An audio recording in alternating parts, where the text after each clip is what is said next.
Siddaramaiah news ಮೀಡಿಯಾದ ವಿಶೇಷ ಸಂಚಿಕೆಗೆ ಸ್ವಾಗತ. ಮಧೂರಿನ ಬ್ರಹ್ಮಕಲಶೋತ್ಸವದ ವಿಶೇಷ ಸಂದರ್ಭ. ಅದರಲ್ಲಿ ಮದರು ಮಹಾಮಾತೆಯ ಉಲ್ಲೇಖ ಇಲ್ಲದೆ ಇಲ್ಲಿನ ವಿಚಾರಗಳು ಪರಿಪೂರ್ಣವಾಗುವುದಕ್ಕೆ ಸಾಧ್ಯ ಇಲ್ಲ. ಈ ಬ್ರಹ್ಮಕಲಶೋತ್ಸವದ ಸಂದರ್ಭದಲ್ಲಿ ಮದರು ಮಹಾಮಾತೆಗೆ ಮತ್ತು ಅವರ ವಿಶೇಷತೆಗೆ ಒಂದು ವಿಶಿಷ್ಟವಾದ ಸ್ಥಾನ ಮಾನ ದೊರಕಿದ್ದು ನಮ್ಮ ನಾಡಿನ ಹಿರಿಮೆ ಮತ್ತು ಗರಿಮೆ. ಈ ನಿಟ್ಟಿನಲ್ಲಿ ನಮ್ಮೊಂದಿಗೆ ಮಾತನಾಡುವುದಕ್ಕೆ ಆ ವಲಯದಲ್ಲಿ ದೊಡ್ಡ ಸಾಧನೆಯನ್ನು ಮಾಡುತ್ತಿರುವಂತಹ ಸಾಹಿತ್ಯ ಕ್ಷೇತ್ರದಲ್ಲಿ, ಸಾಂಸ್ಕೃತಿಕ ಕ್ಷೇತ್ರದಲ್ಲಿ, ಸಾಮಾಜಿಕ ಕ್ಷೇತ್ರದಲ್ಲಿ ದೊಡ್ಡ ದುಡಿಮೆಯನ್ನು ದುಡಿಯುತ್ತಿರುವಂತಹ ಕವಿ ಪತ್ರಕರ್ತ ಶ್ರೀ ರಾಧಾಕೃಷ್ಣ ಉಳಿಯತಡ್ಕ ಅವರು ನಮ್ಮ ಜೊತೆಗಿದ್ದಾರೆ. ಬನ್ನಿ ಅವರಲ್ಲಿ ಆ ವಿಚಾರದ ಬಗ್ಗೆ ಬೆಳಕನ್ನು ಚೆಲ್ಲುವುದಕ್ಕೆ ವಿನಂತಿಸೋಣ. ಸರ್ ನಮಸ್ತೆ.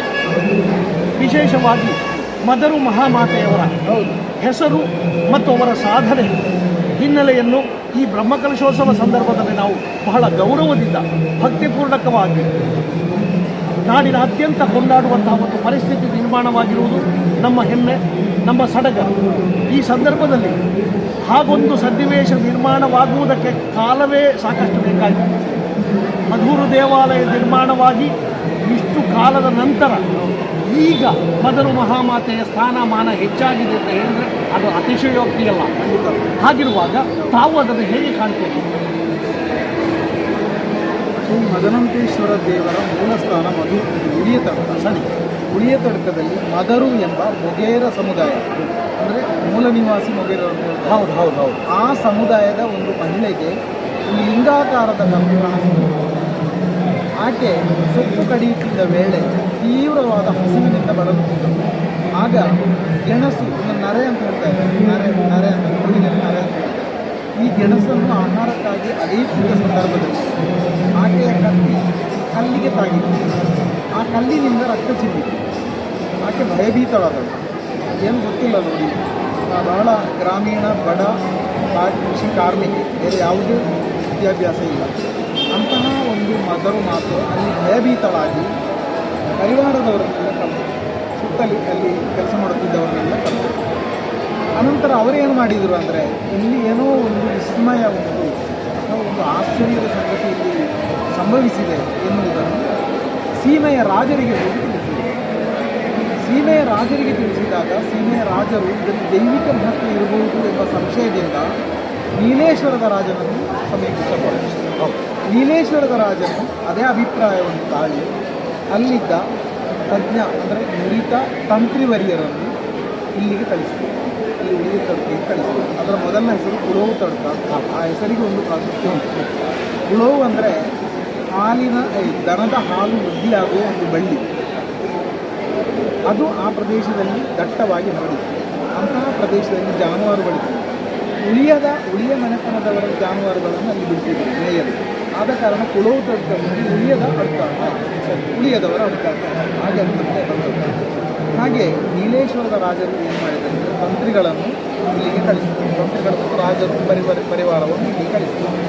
ಹಾಗೆ ಮಾಯ್ಪಾಡಿ ರಾಜರೊಂದಿಗೆ ಸಂಧಾನ ನಡೆಸಿ ಎಲ್ಲರೂ ಕೂಡ ಆ ಶಿಲೆ ಸಿಕ್ಕಿ, ಅದು ಕಲ್ಲಿನ ಆಕಾರದ ಲಿಂಗ ಸಿಕ್ಕಿದ ಸ್ಥಳಕ್ಕೆ ಬಂದರು. ಅಲ್ಲಿ ಅದಕ್ಕೆ ಭಕ್ತಿಗೋಸ್ಕರವಾಗಿ ನಮಿಸಿದರು. ಯಾಕಂದರೆ ಇದು ದೈವಿಕ ಮಹತ್ವ ಕಲ್ಲಿನಿಂದ ರಕ್ಷಿಸಬೇಕಾಗ್ತದೆ. ರಾಜರು ಹೇಳಿದರು, ನಾವು ಪ್ರಶ್ನೆ ಚಿಂತನೆ ನಡೆಸಿ ಇದು ಏನು ಎಂದು ತೀರ್ಮಾನ ಮಾಡಿದರು. ಹಾಗೆ ಪ್ರಶ್ನೆ ಚಿಂತನೆ ನಡೆಸಿದಾಗ ಇದು ಶಿವನ ಲಿಂಗ. ಆಮೇಲೆ ಮದರುವಿನೊಟ್ಟಿಗೆ ರಾಜರು ಕೇಳಿದರು, ಮದರುವಿನೊಟ್ಟಿಗೆ ಇದನ್ನು ಏನು ಮಾಡಬೇಕಂತ ನಮಗೆ ಗೊತ್ತಾಗುವುದಿಲ್ಲ, ನೀನೇ ಹೇಳಿ. ಆಗ ಮದರು ಏನು ಹೇಳಿದರು ಅಂದರೆ, ಆಯಿತು ಅಂತ ಹೇಳಿ ಅವಳ ಕತ್ತಿಯನ್ನು ಬಿಸಾಡಿದರು, ನೆಟ್ಟಿ ಬಿಸಾಡಿದರು. ಅದು ಈಗಿರುವ ದೇವಸ್ಥಾನದ ಸ್ಥಳದಲ್ಲಿ ಈಗಿರುವ ದೇವಸ್ಥಾನ ಅಂದರೆ ಅಲ್ಲಿ ಹಂಸರೂಪಿ ಸದಾಶಿವ ಗುಡಿ ಮೊದಲೇ ಇತ್ತು. ಆಗ ದೈವಿಕ ಮಹತ್ವ ಇರುವಂಥ ಒಂದು ಪ್ರದೇಶ ಗೊತ್ತಾಯಿತು. ಅಲ್ಲಿ ಹಸು ಮತ್ತು ಹುಲಿ ಪರಸ್ಪರ ಅನ್ಯೋನ್ಯದಿಂದ ಬೆರೆತಿದ್ದವು. ಮತ್ತು ನೀರಿನ ಜಲಾವೃತವಾದಂಥ ಜಲ ಸಂಪನ್ಮೂಲವಿರುವಂತಹ ಪ್ರದೇಶ.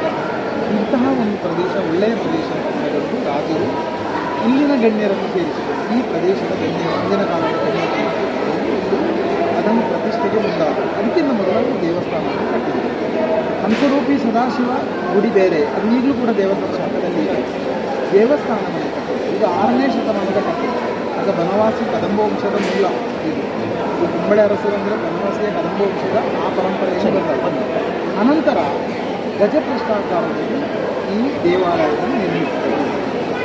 ಅನಂತರ ಬಂದ ರಾಜರು, ಬಹಳ ವರ್ಷಗಳ ನಂತರ ಬಂದ ರಾಜರು ಇದನ್ನು ಜೀರ್ಣೋದ್ಧಾರ ಮಾಡಿದರು.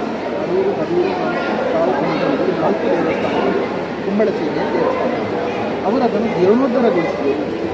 ಮದರುವಿನಿಂದಾಗಿ ಈ ಸ್ಥಳಕ್ಕೆ ಮದರೂರು, ಮದೂರು ಹೀಗೆ ಹೆಸರು ಬಂದರು. ಇದು ಇಲ್ಲಿನ ಐತಿಹ್ಯ. ಸರಿ, ಬಹಳ ಸಂತೋಷ. ಈಗಿನ ತಲೆಮಾರಿಗೆ ಇದರ ಸ್ಪಷ್ಟವಾದ ಕಲ್ಪನೆ ಇಲ್ಲದೇ ಇದ್ದದರಿಂದ ನಾವು ಆ ಪ್ರಶ್ನೆಯನ್ನು ಕೇಳಿದ್ದೇವೆ. ಎನ್ನುವಾಗ ಮದರು ಮಹಾಮಾತೆಯ ಹೆಸರನ್ನು ಶಾಶ್ವತಗೊಳಿಸಬೇಕು, ಚಿರಂತನಗೊಳಿಸಬೇಕು ಎನ್ನುವ ನಿಟ್ಟಿನಲ್ಲಿ ಒಂದಷ್ಟು ಸಹೃದಯರು ಆರಂಭದಿಂದಲೂ ಯೋಜನೆಯನ್ನು ಮಾಡಿಕೊಂಡಿದ್ದರು. ಅದಕ್ಕೊಂದು ಸ್ಪಷ್ಟ ರೂಪವನ್ನು ಕೊಡಬೇಕು ಎನ್ನುವ ದೃಷ್ಟಿಯಲ್ಲಿ ಒಂದು ಟ್ರಸ್ಟನ್ನು ನಿರ್ಮಿಸಿ ಆ ನಿಟ್ಟಿನಲ್ಲಿ ನಡೆದಂತಹ ಯಾವ ಯತ್ನ ಇತ್ತು ಅದು ಇವತ್ತಿನ ಕಾಲಕ್ಕೆ ದೊಡ್ಡ ಒಂದು ಯಶಸ್ಸನ್ನು ಕಂಡಿದೆ ಅಂತ ಹೇಳುವಲ್ಲಿ ನಮಗೆ ಬಹಳ ಸಂತೋಷ ಇದೆ. ಯಾಕೆಂತಂದರೆ ಬ್ರಹ್ಮಕಲಶೋತ್ಸವ ಸಂದರ್ಭದಲ್ಲಿ ಮೂಲ ಸ್ಥಾನ ಏನಿದೆಯೋ ಅದೊಂದು ಸುಂದರ ಆಕೃತಿಯನ್ನು ತಾಳಿದೆ. ಇವತ್ತು ಮೊದಲೇ ಒಂದು ಆರಾಧನಾ ಕೇಂದ್ರವಾಗಿದ್ದರೂ ಕೂಡ ಸವಾರಿ ಕಟ್ಟೆ ಮಾತ್ರ ಇವತ್ತು ಹಾಗಲ್ಲ. ಮದರು ಮಾತೆಗೆ ಒಂದು ಪ್ರತ್ಯೇಕ ಸ್ಥಾನ, ಪಂಜುರ್ಲಿ ದೇವರಿಗೂ ಒಂದು ಅಸ್ತಿತ್ವ, ಜೊತೆಗೆ ಒಂದು ಅದ್ಭುತವಾದಂತಹ ಎಲ್ಲರನ್ನು ಸ್ವಾಗತಿಸುವಂತಹ ಒಂದು ಪ್ರಮಾಣ ಎಲ್ಲವೂ ಬಂದದ್ದರಿಂದ ಅದು ಸಹೃದಯತೆ ನಮ್ಮ ನಾಡಿನದ್ದು ಹೌದು. ಜೊತೆಗೆ ಆ ಟ್ರಸ್ಟ್ ನಡೆಸಿದಂತಹ ಸಾತ್ವಿಕವಾದಂತಹ ಒಂದು ಹೋರಾಟ, ಹೋರಾಟ ಅದರ ಸ್ವಲ್ಪ ಹಿನ್ನೆಲೆಯನ್ನು ಹೇಳ್ಬೋದಾ? 1985ರಿಂದಲೇ ಬೇರೆ ಬೇರೆ ಸಂಘಟನೆಗಳು, ಬೇರೆ ಬೇರೆ ವ್ಯಕ್ತಿಗಳು ಮದರುವಿಗೆ ಮದೂರಿನಲ್ಲಿ ಅಥವಾ ಮೂಲ ಸ್ಥಾನದಲ್ಲಿ ಸ್ಥಾನಮಾನ ಲಭಿಸಬೇಕು ಎನ್ನುವ ನಿಟ್ಟಿನಲ್ಲಿ ಸಂಬಂಧಪಟ್ಟವರಿಗೆ ಮನವಿಯನ್ನು ಸಲ್ಲಿಸಿದೆ. ಆ ಕುರಿತು ಪತ್ರಿಕೆಗಳಲ್ಲಿ ಬರೆದಿದೆ. ಮತ್ತು ಹೋರಾಟ ಅಂತ ಹೇಳ್ಬಹುದಾದ ಸಾತ್ವಿಕವಾದ ಒಂದು ಹೋರಾಟ. ಅನಂತರ 2017ರಲ್ಲಿ ಮದೂರು ಶ್ರೀ ಮದರು ಮಹಾಮಾತೆ ಮೊಗೇರ ಸಮಾಜ, ನಮ್ಮ ಸಮಾಜದವರೆಲ್ಲ ಸೇರಿ, ಗಣ್ಯ ವ್ಯಕ್ತಿಗಳು, ಈಗಿನ ಯುವ ತಲೆಮಾರೆಲ್ಲ ಸೇರಿ ಸಮಿತಿಯನ್ನು ಕೊಡುತ್ತೆ. ಅದರ ಕೇಂದ್ರ ಸಮಿತಿ ಮದೂರಿನ ಹೆಸರಿಗೂ ಕೂಡ ಅದರ ಕೇಂದ್ರ ಸಮಿತಿ ಇರುವುದು ಮದೂರಿನ. ಈ ಸಮಿತಿಯನ್ನು ಮಾಡಿಕೊಂಡ್ರೆ ಮದೂರಿನ ಮೂಲ ಸ್ಥಾನದಲ್ಲಿ ಮದರುವಿಗೆ ಒಂದು ಆರಾಧನೆ ನಡೀಬೇಕು. ಅದು ಮಂಟಪಕಟ್ಟಿಯಲ್ಲಿ ಗುಡಿಕಟ್ಟಿಯ ಅಂಥದ್ದು ಯಾವುದೇ ಹೋಗಲಿ, ಒಂದು ಮದರುವಿಗೆ ಒಂದು ಸ್ಥಾನ ಮಾಡಬೇಕು. ಸಾತ್ವಿಕವಾದಂತಹ ಒಂದು ಸ್ಥಾನವನ್ನು ಯಾವ ರೀತಿಯಲ್ಲಾದರೂ ತೊಂದರೆ ಒಂದು ಬೇಕು ಅಂತ ನಾವು ಕೇರಳ ಸರ್ಕಾರದ ಧಾರ್ಮಿಕ ದತ್ತಿ ಇಲಾಖೆಗೆ ಮತ್ತು ಸರ್ಕಾರಕ್ಕೆ ಮತ್ತು ಆನುವಂಶಿಕ ಮುಖ್ಯಸ್ಥರಾದ ನಾಯ್ಪಾಡಿ ಅರಸರಿಗೆ, ಇಲ್ಲಿನ ಆಡಳಿತಾಧಿಕಾರಿಗಳಿಗೆ, ಜೀರ್ಣೋದ್ಧಾರ ಸಮಿತಿಗೆ, ಹೀಗೆ ಬೇರೆ ಬೇರೆ ಸಂಘಟನೆಗಳಿಗೆ ನಾವು ಮನವಿಯನ್ನು ನಡೆಸ್ತೇವೆ. ರಾಜರು ಕರೆದು ನಮ್ಮನ್ನು ಒಂದು ಮಾತು ಹೇಳಿದೆ, ಏನಿದ್ರಲ್ಲಿ ದೇವಸ್ಥಾನ ನಡೀಬೇಕು, ನಾವು ದೇವಸ್ಥಾನವನ್ನು ಹಾಗೆ ಉಳಿಯತ್ತಾಯ ವಿಷ್ಣುವಾಸರು ಬಂದಿದ್ದರು. ಮಾಯಿಕಾಡಿ ರಾಜರ ಪ್ರತಿನಿಧಿ ರಾಜೇಂದ್ರ ರಾವ್ ಬಂದಿದ್ದರು. ಇಲ್ಲಿ ನಮ್ಮ ಕಾಮಡರು, ರತನ್ ಕುಮಾರ್ ಕಾಮಡರು ಬಂದಿದ್ದರು. ಮತ್ತು ಬಾಕಿ ಎಲ್ಲ ಸಮಿತಿಗಳ ಪದಾಧಿಕಾರಿಗಳು ಮತ್ತು ನಮ್ಮ ಸಮಿತಿಗಳೆಲ್ಲ ಇದೇ ಮದೂರು ದೇವಸ್ಥಾನದ ಕಚೇರಿಯನ್ನು ಅಷ್ಟಮಂಗಲ ಅದರಲ್ಲಿ ಕಂಡು ಬಂದದ್ದು ಹಾಗೆ ಮದರುವಿಗೆ ಇಲ್ಲಿ ಸ್ಥಾನ ಮಾಡಬೇಕು ಕೇಳ್ತಾ ಉಂಟು. ಅದನ್ನು ಕೇಳ್ತಾ ಉಂಟು. ಯಾಕಂದರೆ ಮದರು ಹೌದು ವ್ಯಕ್ತಿ ಅದು ದೈವಿಕ ಮಹತ್ವ ಬಂದ ಒಂದು ದೈವಾಂಶ ಸಂಭೂತವಾದ ಅವನಿಗೆ ನೀವು ಆರಾಧನೆ ಅಂತ ಹೇಳ್ತಿಲ್ಲ, ಅವರಿಗೆ ಸ್ಥಾನಮಾನ ಬೇಕು. ಸರಿ ಸರಿ. ಅದರಲ್ಲಿ ಪಂಚಾಂಗದ ಕಾಪಿಯಲ್ಲಿ ಸ್ಪಷ್ಟವಾಗಿದೆ. ಮದರುವಿಗೆ ಒಂದು ಮಂಟಪವಿದೆ, ಆಕೆಯ ಪಾದವನ್ನು ಪ್ರತಿಷ್ಠಾಪಿಸಿದೆ. ಅದು ಮಾತ್ರ ಅಲ್ಲದೆ ಆಕೆ ನಂಬಿದ್ದ ಕಂಗಿರು, ಆಕೆ ಆ ಕಾಲದಲ್ಲಿ ನಡೆದಿದ್ದ ಕಂಗಿಗಳಿಗೆ ಒಂದು ಗುಡಿಯಾಗಿದೆ.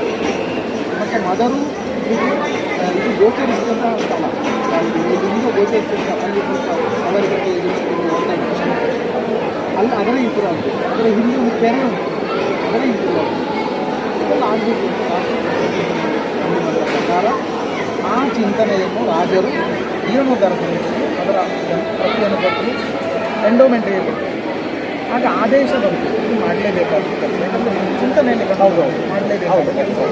ಹಾಗೆ ರಾಜರ ನೇತೃತ್ವದಲ್ಲಿ ದಾನಮಾರ್ತಾಂಡವರ್ಮರ ನೇತೃತ್ವದಲ್ಲಿ ಶಿಲಾನ್ಯಾಸ ಆಯಿತು. 2 ಗುಡಿಗಳಿಗೂ ಶಿಲಾನ್ಯಾಸ ಆಯಿತು. ಅನಂತರ ಜೀರ್ಣೋದ್ಧಾರ ಸಮಿತಿ ಅದರ ಕೆಲಸವನ್ನು ಕೈಗೆತ್ತಿಕೊಂಡಿತ್ತು. ಬಹಳ ಈಡಾಗಿ ನಡೆಯಿಲ್ಲ, ಅದು ಹಂತವಾಗಿ ಕೆಲಸವನ್ನು ಕೈಗೊಳ್ಳಿತು.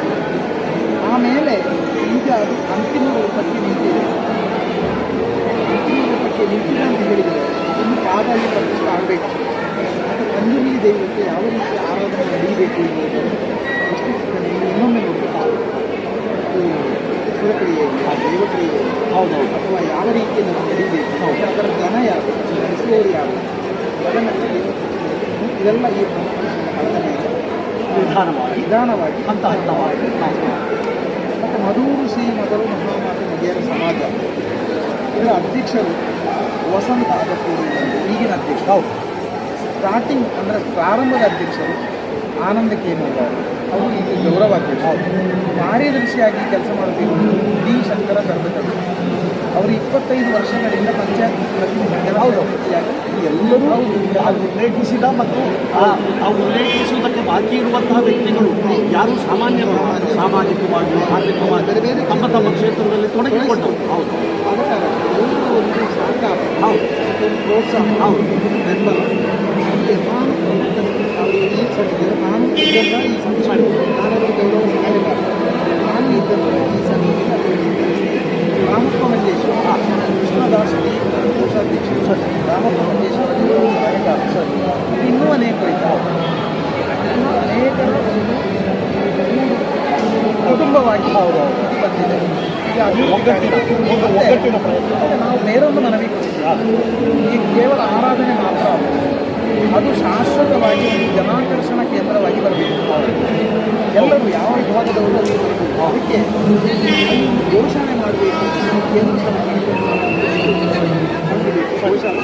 ಅದು ಮಾತ್ರ ಅಲ್ಲದೆ ಔಷಧೀಯ ಗಿಡಗಳ ಒಂದು ತೋಟ, ಔಷಧೀಯ ಗಿಡಗಳ ಒಂದು ಅದಕ್ಕೆ ಬೇಕಾದಂತಹ ಔಷಧೀಯ ಗಿಡಗಳು ಅಲ್ಲಿ ಯಾರಿಗಾದರೂ ಬೇಕಿದ್ದರೆ ಆಗ ನಿತ್ಯ ಸಂದರ್ಶನ ಆಗ್ತದೆ, ಜನ ಸಂದರ್ಶನ ಆಗ್ತದೆ. ಇಲ್ಲದ್ರೆ ಈ ಜಾತ್ರೆ ಸಮಯದಲ್ಲಿ ಅಥವಾ ಆರಾಧನೆ ನಡೆಯುವ ಸಂಕ್ರಮಣ ಸಮಯದಲ್ಲಿ ಮಾತ್ರ ಹೌದೌದು ನಿತ್ಯ ಬರಬೇಕು. ಹೌದು. ಇಂತಹ ಒಂದು ಯೋಜನೆಯನ್ನು ಸರಿ ಸರ್, ಬಹಳ ಸಂತೋಷದಾಯಕವಾದ ವಿಚಾರ. ಶ್ರೀ ರಾಧಾಕೃಷ್ಣ ಉಳಿಯತನಕ ಅವರ ಅನುಭವ ದೊಡ್ಡದು, ಅವರ ಯೋಚನೆಗಳು ಕೂಡ ತುಂಬ ವಿಶಾಲವಾದ್ದು. ಅವರ ನಿರೀಕ್ಷೆ ಮತ್ತು ಅವರ ಸಂಘಟಕರ ನಿರೀಕ್ಷೆ ಮಧುರು ಮಹಾಮಾತೆಗೆ ಸೂಕ್ತವಾದಂತಹ ನ್ಯಾಯ ದೊರಕಬೇಕು, ಸ್ಥಾನಮಾನಗಳು ದೊರಕಬೇಕು, ಒಂದು ದೈವಿಕ ಶಕ್ತಿ ತಾನು ಕಾಣಿಸಿಕೊಳ್ಳಬೇಕು, ತಾನು ಒಲಿಯಬೇಕು ಅಂತಾದರೆ ಸಾಮಾನ್ಯವಾಗಿ ಸಾಧ್ಯ ಇಲ್ಲ. ಅದು ಮಧುರ ಮಾತೆಗೆ ದೊರಕಿದಂತಹ ಮಧುರ ಮಾತೆಯ ವಂಶಕ್ಕೆ ದೊರಕಿದಂತಹ ದೊಡ್ಡ ಸೌಭಾಗ್ಯ. ಅದನ್ನು ನಾವು ನಮ್ಮ ನಾಡು ಮನ್ನಣೆ ನೀಡಲೇಬೇಕು, ಗೌರವಿಸಬೇಕು. ಆ ನಿಟ್ಟಿನಲ್ಲಿ ಅವರಿಗಿರುವಂತಹ ಸ್ಥಾನ ಶೀಘ್ರದಲ್ಲಿ ಸಿಗಲಿ ಅಂತ ಆಶಿಸ್ತಾ ಸದ್ಯಕ್ಕೆ ವಿರಮಿಸ್ತೇವೆ. ಧನ್ಯವಾದಗಳು.